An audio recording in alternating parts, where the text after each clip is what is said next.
नमस्कार विद्यार्थी मित्रों, मैं अजीत कुंवर एक्सीलेंट क्लासेस में आपका हार्दिक स्वागत करता हूं। आज हम लोग कक्षा 12वीं के आंकड़ा शास्त्र के तीसरा चैप्टर रैखिक नियत संबंध के बारे में पढ़ेंगे। रैखिक नियत संबंध में हम लोग उदाहरण नंबर 6 पढ़ेंगे।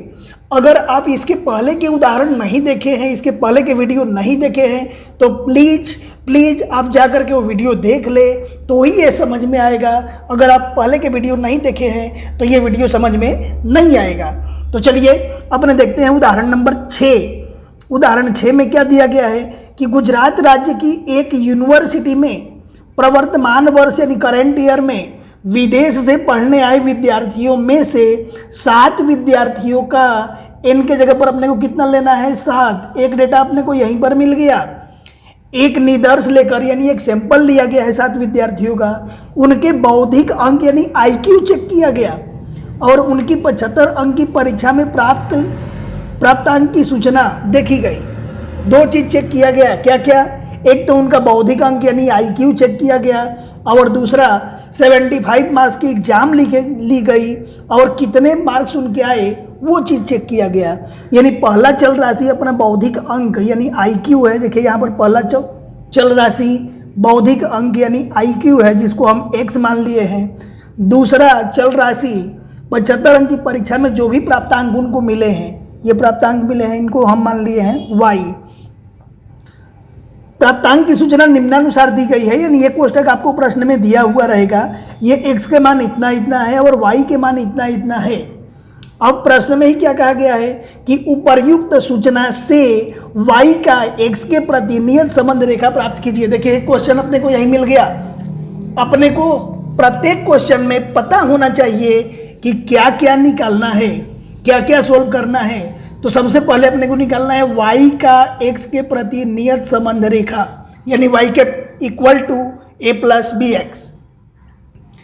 दूसरा दिया गया है ऐसा कि जब रेखा प्राप्त हो जाए उसके बाद अगर किसी विद्यार्थी का IQ हम क्या माने हैं, x माने हैं ना, तो यदि x बराबर 120 हो तो उसके द्वारा प्राप्तांक का प्राप्तांक क्या है, y है। y का आकलन या y का अनुमानित मूल्य यानी अपने को y के ज्ञात करना है। ये दूसरा प्रश्न अपने को दे दिया गया। इसके बाद इसी में तदुपरांत IQ 100 दिया गया हो यानी x के जगह पर 100 हो तो आकलन में होने वाली त्रुटि ज्ञात करना है। यानी 3 काम करना है। क्या क्या? y का x के प्रति नियत संबंध रेखा प्राप्त करना है, दूसरा IQ 120 दिया गया हो तो प्राप्तांक का अनुमान निकालना है, और तीसरा अगर IQ 100 हो तो उसमें होने वाली त्रुटि ज्ञात करना है। तो चलिए ये जो डेटा दिया गया है यहाँ से हम कॉपी पेस्ट कर लिए हैं। ये पूरा x का जो मान है मैंने यहाँ पर ये पूरा x का मान लिख लिया। फिर ये जो y का मान है पूरा का पूरा मैंने y का मान यहाँ पर लिख लिया।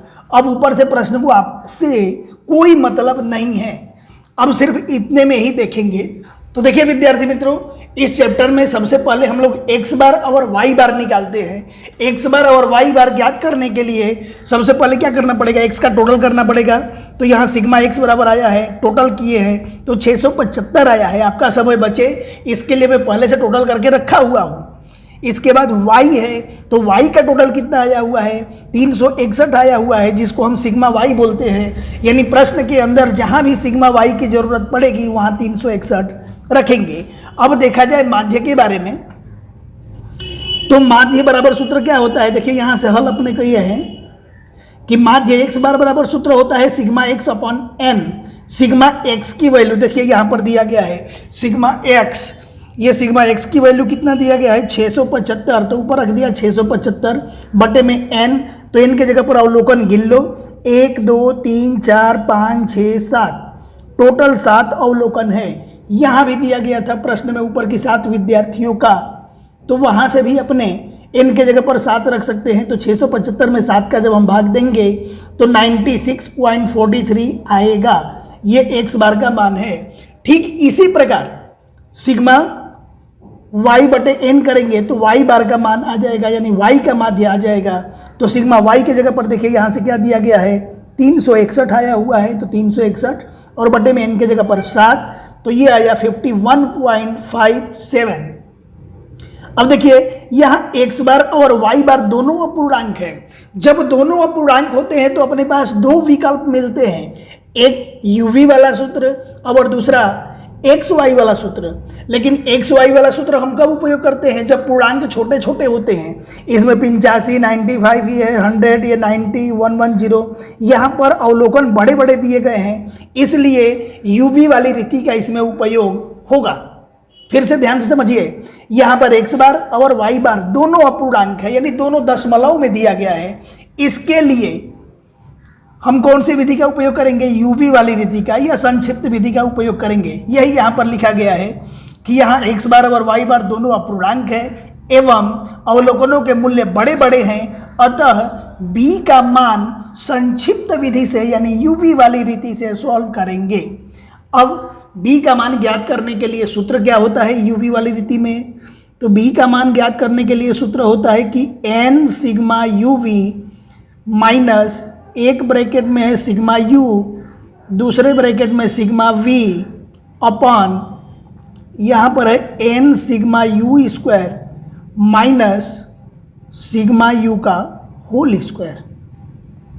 ये बी ज्ञात करने का सूत्र है। अब देखिए यहाँ पर अपने को क्या क्या चाहिए, इसी सूत्र से पता चल जाएगा कि किसका किसका कोष्टक बनाना है। यूवी का सिग्मा यानी ये कोष्टक यूवी का होना चाहिए, तो हमने एक यूवी के कोष्टक बना के रखा हुआ है। सिग्मा यू यानी एक यू का सिग्मा कोष्टक बना के रखा हुआ है। फिर वी, तो वी का एक कोष्टक बना के रखा हुआ है। फिर यू स्क्वायर का सिग्मा चाहिए यहाँ पर, तो एक कोष्टक यू स्क्वायर का यहाँ क्या चाहिए सिग्मा यू, तो यू का टोटल यहाँ से मिल जाएगा।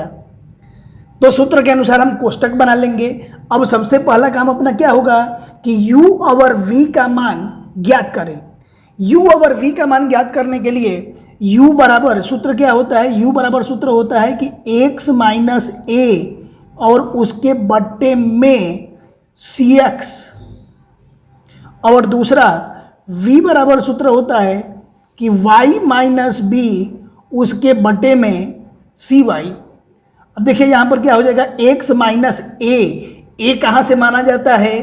तो x में से a को घटाना होता है, इसलिए a को x बार के आसपास की कोई भी संख्या मानते हैं। x बार कितना आया हुआ है? देखिए यहाँ पर 96.43, तो इसके आसपास की कोई भी पूर्णांक संख्या, जैसे मान के चलो कि यहाँ 95 है और दूसरा पूर्णांक है 100, जिसको हम मान सकते हैं। ये पूरी संख्या है जिसको हम इजीली घटा सकते हैं। तो यहाँ माध्य के जितना नज़दीक की संख्या हो सके उतने नज़दीक की संख्या मानना चाहिए। तो 96 है तो उसके पास में क्या है 95, तो a के जगह पर हम 95 मान लेंगे। तो यहाँ पर हो जाएगा कि x माइनस a के जगह पर कितना हो जाएगा 95, अब उसके बटे में cx को ध्यान से देखो, x में किस संख्या से भाग चली जा रही है? हर जगह पर देखिए यहाँ पर सभी जगह पर 5 से भाग चला जाएगा। 10 से सभी जगह पे भाग नहीं जाएगा, लेकिन 5 से सभी संख्याओं में भाग चला जाएगा। तो इसके लिए हम बटे में क्या रख देंगे 5। तो u बराबर कितना आ जाएगा कि x माइनस 95 अपॉन 5। यही चीज़ यहाँ पर मैं पहले से लिख के रखा हुआ हूँ कि x माइनस 95 अपॉन 5। इसी तरह से v बराबर सूत्र क्या होता है कि y minus b upon cy। तो यहाँ पर हो जाएगा y माइनस b को y में से घटाना है, इसके लिए y बार के आसपास यानी y के माध्य के आसपास की पूर्ण संख्या मानते हैं। अब देखिए यहाँ पर y बार है या y का माध्य यहाँ पर कितना आया है 51.57, तो इसके आसपास की पूर्ण संख्या 50 होगी और इधर 55 हो सकती है। तो सबसे नज़दीक 51 के सबसे नज़दीक क्या है 50 है, तो इसलिए हम लोग 50 मानेंगे। तो यहाँ पर लिख देंगे कि y माइनस 50, अब उसके बटे में cy। अब ये देखिए कि y के मूल्य में हर जगह पर यानी सभी जगह पर किस संख्या से भाग जाएगा? 5 से यहाँ पर नहीं जाएगा, 2 से यहाँ जाएगा, यहाँ जाएगा, यहाँ जाएगा, लेकिन यहाँ नहीं जाएगा। इस तरह ऐसी कोई भी संख्या नहीं है जिससे कि y के सभी प्राप्तांकों में भाग दिया जा सके। ऐसी कोई संख्या नहीं दिख रही है जिससे y के सभी अवलोकनों को भाग दिया जा सके। तो इसलिए जब किसी भी संख्या से भाग नहीं लगता है तो हम 1 मान लेते हैं। तो v बराबर सूत्र हो जाएगा कि y माइनस 50/1। तो यहाँ पर हम v बराबर लिख दिए कि y माइनस 50/1। अब ये कोष्टक तैयार किया जाए। देखिए यहाँ पर u का मान आप कैसे निकालेंगे। u का मान ज्ञात करने के लिए 2 स्टेप अपने को करना है। पहला स्टेप ये है कि x में से 95 माइनस करना है, और दूसरा स्टेप ये है कि 5 से भाग देना है। तो देखिए यहाँ पर पहला 95 माइनस, तो यहाँ है 85। तो 85 में से पहला स्टेप हम कर रहे हैं, 95 को माइनस कर दे रहे हैं, आया -10। दूसरा स्टेप में 5 का भाग, तो डिवाइड बाई 5 आ जाएगा -2। तो यहाँ पर लिख देंगे -2। ध्यान रखना ये 2 है। इसके बाद 95 है, तो 95 में से 95 माइनस कर देंगे तो कितना हो जाएगा 0। 0 में 5 का भाग दे देंगे तो 0 ही रहेगा। 2 स्टेप याद रखना, 95 माइनस 5 का भाग 100 है, 95 माइनस कर देंगे तो कितना आ जाएगा 5, और उसी 5 में 5 का भाग दे देंगे तो कितना हो जाएगा 1। यहाँ 90 है, 90 में से जब हम 95 माइनस कर देंगे, देखिए 90 में से 95 माइनस कर देंगे तो कितना हो जाएगा -5। -5 में 5 का भाग दे देंगे तो आ जाएगा -1। 110 है, 110 में से 95 हम माइनस कर देंगे तो आ जाएगा 15, और 15 में 5 का भाग दे देंगे तो आ जाएगा 3।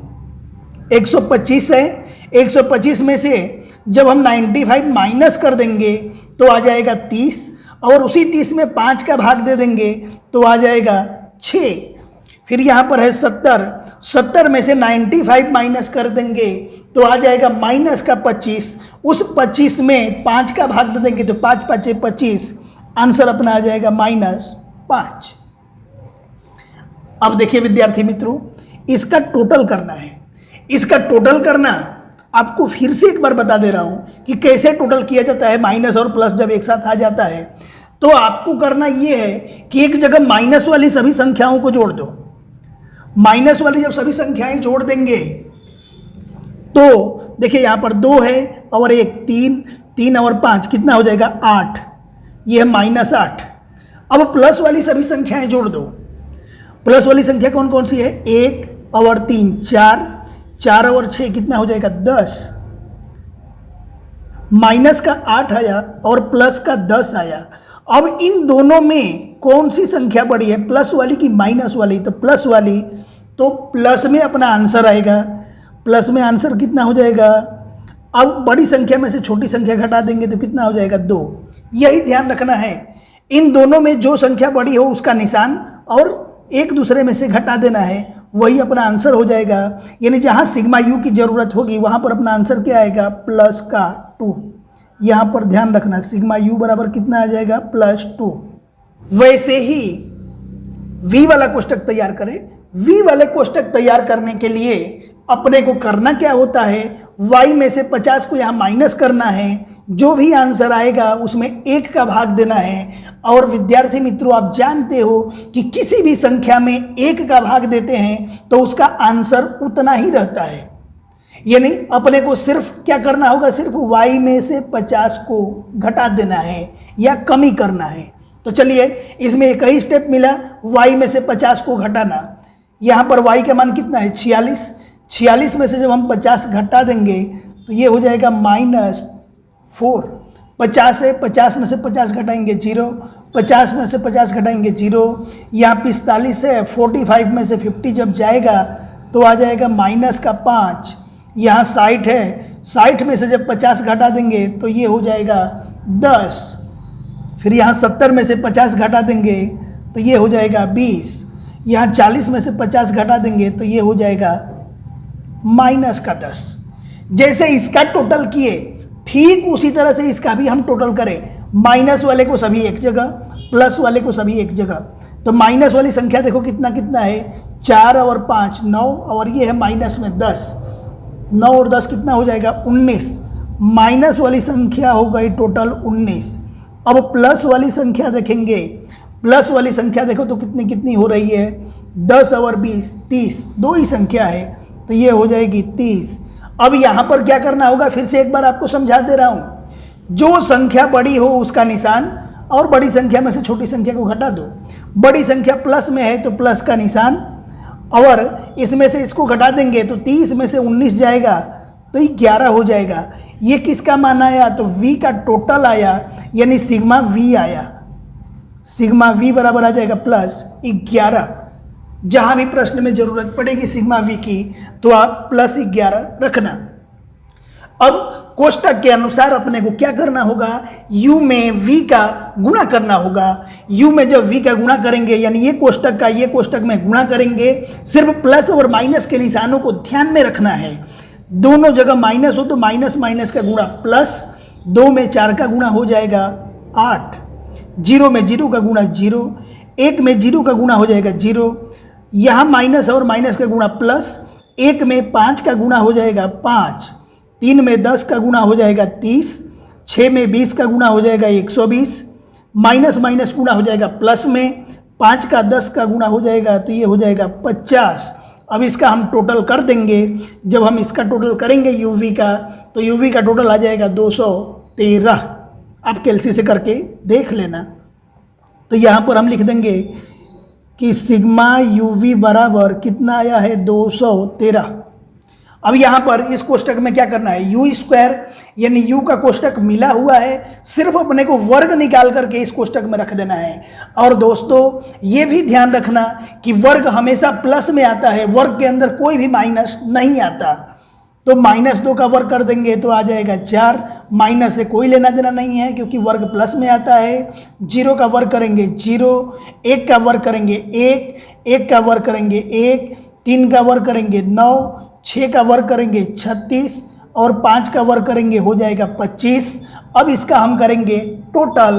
अब जब हम यू स्क्वायर का टोटल करेंगे तो ये हो जाएगा 76, यानी सिग्मा यू स्क्वायर बराबर कितना हो जाएगा? 76। अब जो कीमत अपने को प्राप्त हुई इसी कीमतों को बी वाले सूत्र में रख देना है। जब बी वाले सूत्र में रखेंगे तो बी का मान आएगा। तो देखते हैं यहाँ पर b बराबर सूत्र क्या होता है? b बराबर यूवी वाला सूत्र होता है कि n सिग्मा यूवी माइनस पहले ब्रैकेट में सिग्मा यू, दूसरे ब्रैकेट में सिग्मा v, उसके बटे में यहाँ पर क्या होता है? n sigma U square minus sigma U का होल स्क्वायर और गुणे यहाँ पर भाग दिए थे। जब हम भाग दिए रहते हैं तो उस जगह पर यहाँ पर आता है कि सी वाई उसके बटे में सी एक्स, यहाँ भी आप लिख लेना गुणे सी वाई बटे में सी एक्स। अब देखिए दोस्तों कीमत सबकी रखते जानी है। एन के जगह पर आप जानते हैं एन यहाँ से गिन लो 1 2 3 4 5 6 7, एन के जगह पर हो जाएगा 7। सिग्मा यूवी यानी यूवी का टोटल देखिए यहाँ पर यूवी का टोटल, यहाँ सिग्मा यूवी बराबर कितना आया हुआ है? 213। तो यहाँ पर हम लिख देंगे 213 माइनस सिग्मा यू यानी यू का टोटल सिग्मा यू कितना आया है? प्लस का 2। तो यहाँ पर लिख देंगे 2, प्लस तो लिखना कोई ज़रूरी नहीं है, माइनस होता तो ज़रूर लिखते हैं। यहाँ है सिग्मा वी, तो v का टोटल कितना आया हुआ है? प्लस में 11 आया हुआ है, तो यहाँ भी प्लस लिखना कोई ज़रूरी नहीं है। अब उसके बटे में n के जगह पर हो जाएगा 7, यू स्क्वायर का सिग्मा यानी सिग्मा यू स्क्वायर कितना दिया गया है? देखिए यू स्क्वायर का टोटल है 76, तो यहाँ पर लिख देंगे 76 माइनस ब्रैकेट के अंदर सिग्मा यू लिखना है यानी यू का टोटल लिखना है। देखिए यहाँ पर आप कई बार भूल से सिग्मा यू स्क्वायर लिख देते हैं, नहीं, ब्रैकेट के अंदर सिर्फ सिग्मा यू है तो अपने को सिग्मा यू की कीमत रखना है और उसके ऊपर होल स्क्वायर लगा देना है। तो यहाँ पर हम क्या करेंगे? सिग्मा यू की कीमत रखेंगे। सिग्मा यू की कीमत कितना दिया गया है? +2, तो यहाँ पर रख देंगे 2 और इसका होल स्क्वायर।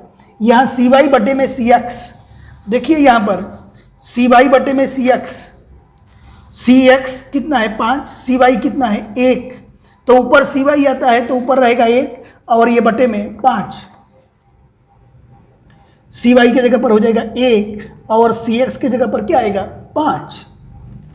अब इसका कैलकुलेशन करते हैं। इसका जब हम कैलकुलेशन करेंगे तो यहाँ पर देखिए 213 में 7 का गुणा, 7 दूनी 14, 13 सत्ते 91, तो ये हो जाएगा 1491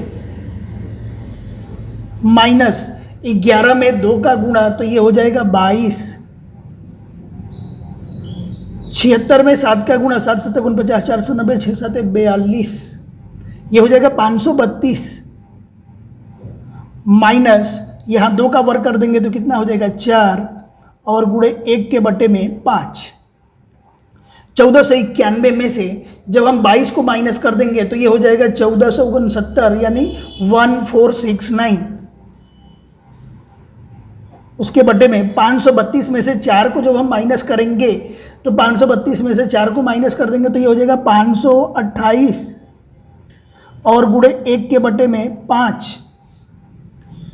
अब इसके बाद हम क्या करेंगे, 1469 में 1 का गुणा कर देंगे तो ये हो जाएगा 1469, 528 में 5 का गुणा करेंगे, 5 5 25, 28 25, तो ये हो जाएगा 2640। अब यहाँ पर 1469 में 26 से 40 का भाग दे देंगे, कैलसी से आप भाग दे करके देख लेना, 0.56 आंसर हो जाएगा, तो बी का मान आ जाएगा 0.56। तो इसलिए यहाँ पर हम लिखेंगे बी का मान कितना है 0.56। दशमलव का निकटतम मान आप ले लेना, कैलसी से भाग देने पर अगर 3-4 अंक में आवे तो दशमलव के निकटतम 2 अंक तक मान रखना, तो 0.56 आ जाएगा। पिछले के प्रश्नों में मैं बताया था कि दशमलव के निकटतम मान कैसे लेते हैं। अब निकालना होगा अपने को ए का मान। ए का मान ज्ञात करने के लिए सिर्फ एक ही सूत्र होता है, और वो सूत्र क्या होता है कि ए बराबर वाई बार माइनस बी एक्स बार। तो इसलिए ए बराबर वाई बार की कीमत हम लोग पिछले पेज से देखें कितना आया था, वाई बार की कीमत है यहाँ 51.57, तो यहाँ पर लिख देंगे 51.57, यहाँ माइनस है तो माइनस बी है, तो बी का मान यहीं से आया हुआ है 0.56। इसके बाद यहाँ एक्स बार, तो एक्स बार की हम लोग कीमत ऊपर से लेंगे, ये पहले पेज से एक्स बार की कीमत है 96.43, तो यहाँ पर लिख देंगे 96.43। ये बराबर कितना हो जाएगा 51.57 माइनस 0.56 में 96.43 का गुणा कर देंगे, ये आया 54.008, तो ये हो जाएगा कि 54.008। अब जब हम इसको घटाएंगे तो ये माइनस में बड़ी संख्या है तो माइनस में आएगा, और घटा देंगे तो ये हो जाएगा माइनस 2.4308, 2.4308। अब अपने को क्या करना होता है, दशमलव के 2 ही अंक तक लिखना होता है, तो ये तीसरा अंक 5 या 5 से छोटा हो तो कैंसिल कर देते हैं, 5 से बड़ी संख्या हो तो क्या करेंगे, बाजू में 1 जोड़ देंगे, तो यहाँ पर 0 है तो कैंसिल कर देंगे, इसका कोई मतलब नहीं है। तो इसलिए ए बराबर हो जाएगा माइनस 2.43। ए का मान आप देख लिए। अब देखिए, अब क्या करना है, y का x के प्रति नियत संबंध रेखा, पहला आंसर निकाले, उपर्युक्त सूचना से y का x के प्रति नियत संबंध रेखा प्राप्त कीजिए। तो यहां से निकाले हम लोग,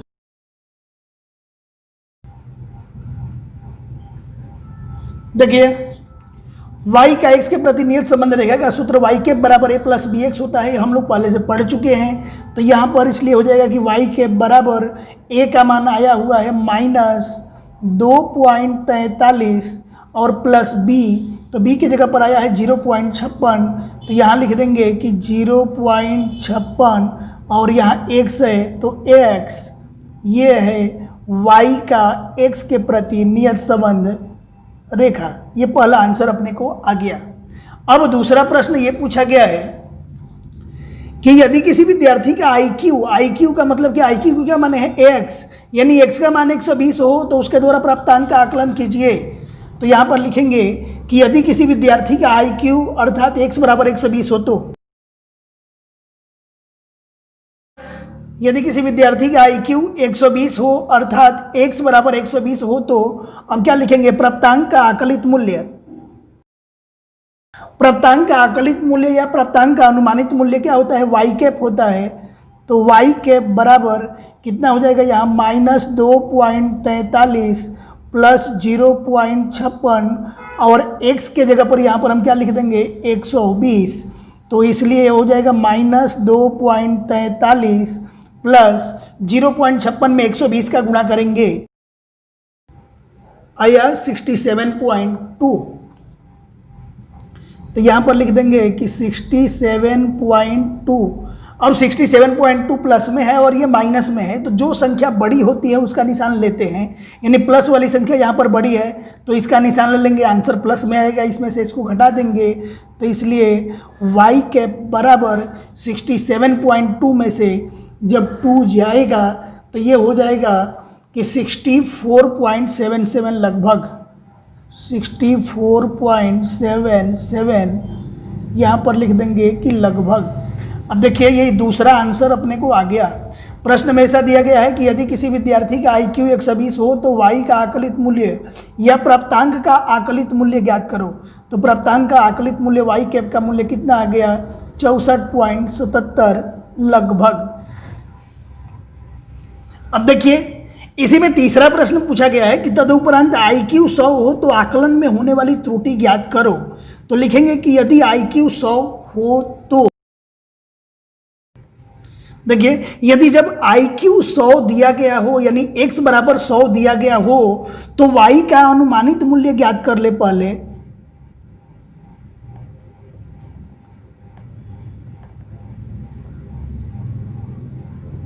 y का अनुमानित मूल्य क्या होता है, सूत्र कि y कैप बराबर a प्लस bx।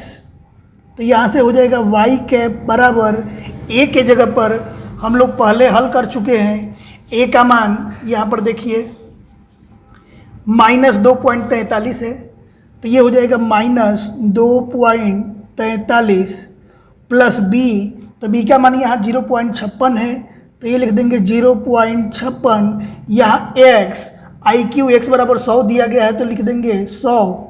यहाँ y कैप बराबर -2.43, यहाँ पर 2 अंक पे दशमलव है, 100 से गुणा होगा तो दशमलव हो जाएगा खत्म, सिर्फ 56 आ जाएगा। अब इस 56 में से 2.43 घटा देंगे तो y कैप बराबर 56 में से जब 2.43 घटा देंगे, 56 में से 2 जाएगा 54 और यहाँ हो जाएगा 53.57। एक इसका मूल्य है y कैप का। त्रुटि ज्ञात करने के लिए ध्यान रखना है, तीसरे स्टेप में हम लोग त्रुटि ज्ञात कर रहे हैं, स्टेप नंबर ये 3 है। अब जब x बराबर 100 दिया गया हो तो y का मूल्य कितना दिया गया है, जब x बराबर 100 हो तो y बराबर, प्रश्न के अंदर अपने को देखना पड़ेगा कि जब x बराबर 100 है, x का मूल्य 100 है तो y का मूल्य यहाँ पर कितना दिया गया है, 50, याद रखना। तो y बराबर यहाँ पर क्या रख देंगे, 50। ये मूल्य y का जो कन्फर्म मूल्य है वो प्रश्न से लेना पड़ेगा, त्रुटि ज्ञात करते समय हमेशा ध्यान रखना। यहाँ पर लिख देंगे प्रश्न से।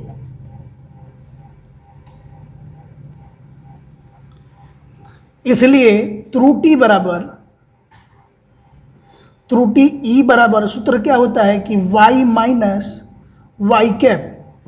ये y के जगह पर y बराबर कितना है, 50 माइनस वाई कैप का मूल्य कितना है, 53.57।